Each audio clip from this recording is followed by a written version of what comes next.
And this is after deregulation. In other words, in terms of the amount of money, total money available to you, this is after you've deregulated tuition. You still feel like you're insufficient in terms of... Well, it's after tuition deregulation, right, and it's after you consider the contributions of permanent university funds, right, into the total revenue streams that are coming to the university. So I can certainly sympathize with some of the challenges that President Powers has, as well as other presidents. Our goal is to always be the very best. Right. And for us to achieve that goal, whether we like it or not, does require resources. And in my opinion, it's probably the best resource allocation that any state or any individual can contribute to, which is really the education of tomorrow's leaders. Mm-hmm. And so I'm looking forward to again having a wonderful dialogue with our legislative leadership during the 82nd. In fact, over the next 6 months, I'll be meeting with many legislators across the state during the interim to really have an opportunity to talk about this during the interim, where we have a little bit more time to convey make the case in advance. Right. Right. Now, I don't want to get off of affordability entirely, but it does strike me that, based on what you're saying, that there is this inherent contradiction. On the one hand, we put affordability at the top of the list of priorities, and we yet demand excellence. And often those things run counter to one another, because you can't just simply will excellence to happen. Often you have to spend money to make excellence happen. Absolutely. And so how do you honor the first priority without diminishing the ability to achieve the third? Are they inherently in conflict to the degree that they can't be squared? Can you do both? Well, they're not in conflict, but it does require alignment, in regards to the resources that the state allocates, together with how we as a system are spending our money. So we have to also prioritize. And prioritization, whether it be the legislature or whether it be the system, is sometimes difficult. Well, it requires not just a to-do list, but a not-to-do list. Sometimes you have to give up things you're doing. That's right? exactly right. So what would you do? Is there anything within the university system that you want to talk about, maybe, that you think might be on the not-to-do list to enable excellence to happen? Well, I think, when I look at it from a system perspective, is what can the system do to be able to provide cost savings to our campuses? Mm-hmm. All right. So, for example, can we utilize the system as a venue to be able to take advantage of the purchasing power, of all 15 universities in the system? Right. Yeah. So can we, every dollar saved that you can redirect towards your academic and your research excellence is a very valuable dollar. So we've embarked upon this over the past several years. Certainly, Chancellor Udolph began this process. But when you take a look at how system has been able to save dollars, consistent with the executive order that the governor put out, we've already saved over $400 million.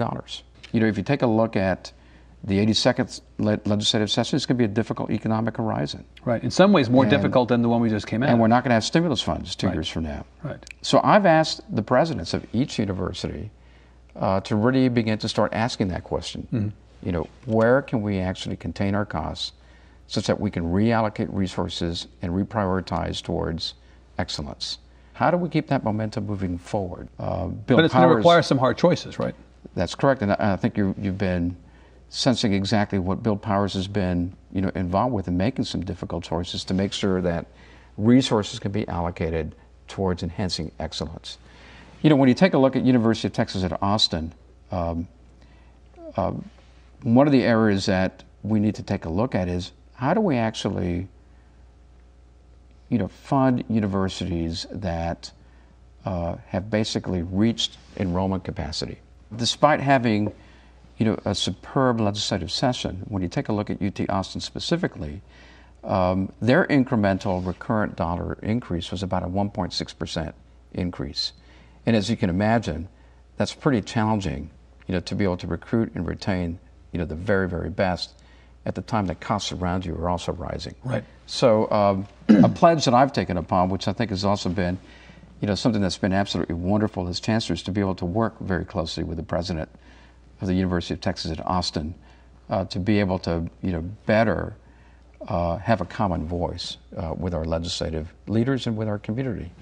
And I think that's been one of the joys to be able to be a part of helping the University of Texas at Austin, as well as our other universities, succeed in the legislative process.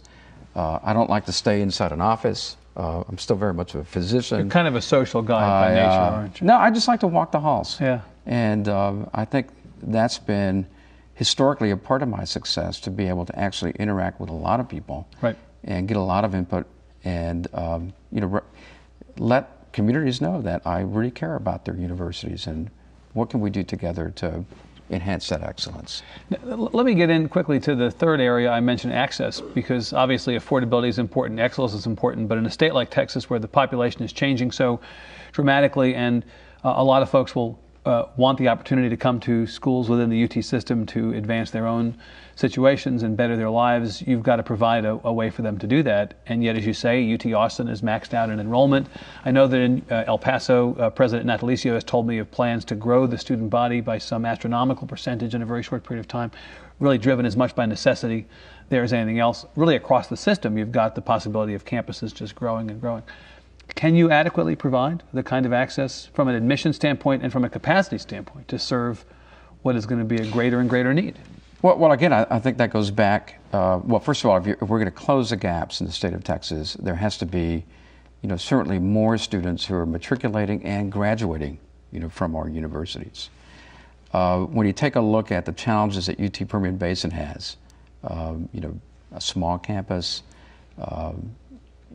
many students who are the first in their entire family who are matriculating into college, and at the same time being attracted, should I go to college or should I work, in the oil fields? Those challenges, and those students, many of them are working 3 or 4 hours a day, during school. So how do you actually make sure that those students succeed and excel and graduate on time? When you take a look at just the significant growth of students along the Texas-Mexico border region, from Brownsville all the way to El Paso, we have over 50,000 students along that Texas-Mexico border region. And how are we going to be able to provide the best educational environment for those students not only to succeed but to excel? And at the same time, how do we manage enrollment at universities who are aspiring to become Tier 1 universities? Because now you're having to talk about, high quality student body, certainly a much more serious review of the recruitment and the retention of gifted faculty. This chapter that we're opening right now, not only for the University of Texas system, but for our institutions of higher education in Texas, is a very promising chapter, but not without its challenges.